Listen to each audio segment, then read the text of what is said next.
Lisez-le, lisez-le, lisez-le, appétez, lisez-le. Quand je parle de l'agriculture, je ne parle pas seulement de vendre du maïs brut ou de continuer de vendre des fibres de textile. Nous avons une vocation industrielle dans ces domaines. Donc il y a une analyse à faire. Donc je vous réponds qu'il y a quelque chose à faire, mais il faut effectivement aller plus loin que l'affirmation du principe. Monsieur Tonopoint, je prends acte de ce que vous dites et j'accepte votre invitation. Je vous invite moi aussi à venir visiter ma ferme. Parce que moi aussi j'ai une ferme, je suis sérieux, j'ai une ferme où j'emploie pas 5 personnes, mais au moins une dizaine de personnes. J'ai un ingénieur agronomique, un ingénieur agronome, pardon, que je suis allé recruter au Burkina Faso et qui travaille sur cette ferme. Donc, vous êtes invités. Nous avons un certain nombre de préoccupations qu'il faut que nous réglions avant. Je prends le coton. Dans le cadre de l'EMC, il y a un combat de ce qu'on appelle les cotons 4, c'est-à-dire le Bénin, le Burkina, le Tchad et le Mali, qui disent aux Américains et aux Européens, il faut démanteler vos subventions. C'est bien, et je soutiens ça. Et quand j'étais au Fonds monétaire, effectivement, j'ai amené les responsables du Fonds à combattre dans cette voie également. Mais il ne vous échappe pas que si vous produisez 1 tonne de coton à l'hectare, le jour où ces subventions vont être démantelées et que les prix seront à un niveau plus important, eh bien ceux qui vont en profiter sont ceux qui produisent 10 tonnes de coton à l'hectare. Et donc, commençons par résoudre ces problèmes-là qui ne dépendent pas des autres, qui ne dépendent que de nous-mêmes. Puisque vous parlez, M. Tonopoint, de la ferme, moi, je suis parti de l'hypothèse, et ma ferme n'a que cet objet de démonstratif, je veux démontrer qu'on peut produire du maïs à plus d'1 tonne à l'hectare. Et c'est possible. Et nous commençons par le faire, et nous allons améliorer les rendements tous les ans. Donc, oui, il y a un environnement international, mais il y a beaucoup de choses que nous devons faire à notre niveau, et je souhaite que nous nous concentrions sur ces questions-là avant tout. Lisez-le, lisez-le, lisez-le, appétez, lisez-le.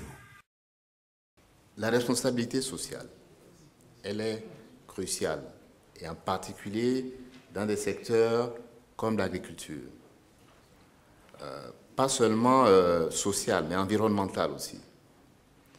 Dans des pays, dans le nord par exemple de notre pays, il y a tous les 2 ans, 3 ans, cette zone est affectée soit par une petite sécheresse, soit par des inondations. Il faut protéger les paysans d'une façon ou d'une autre. Il faut les amener à être assurés d'une manière ou d'une autre. Et ça, c'est la responsabilité du gouvernement, mais c'est aussi la responsabilité de leurs différentes associations de se mettre ensemble et de voir comment mutualiser, disons, leurs risques et leurs besoins.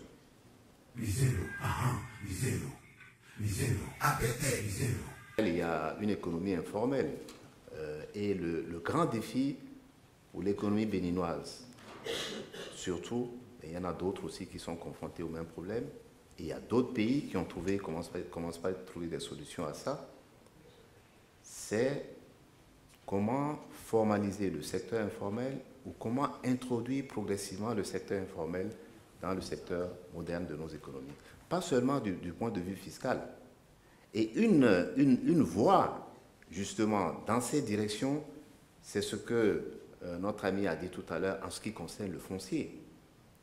Le jour où nous aurons la possibilité d'organiser le cadastre de manière à ce que toutes les parcelles soient identifiées, qu'il s'agisse de parcelles dans les zones urbaines, dans les villes, ou qu'il s'agisse de parcelles dans le rural, ce sera une révolution pure et simple.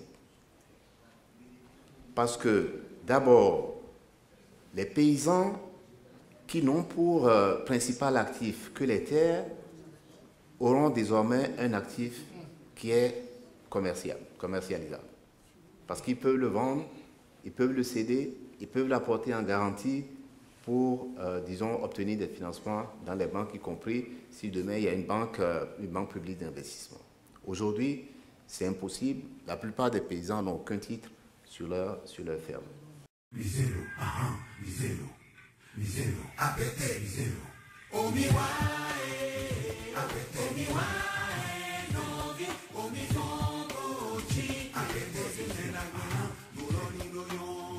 Nous sommes les hommes et femmes de toute région du Bénin.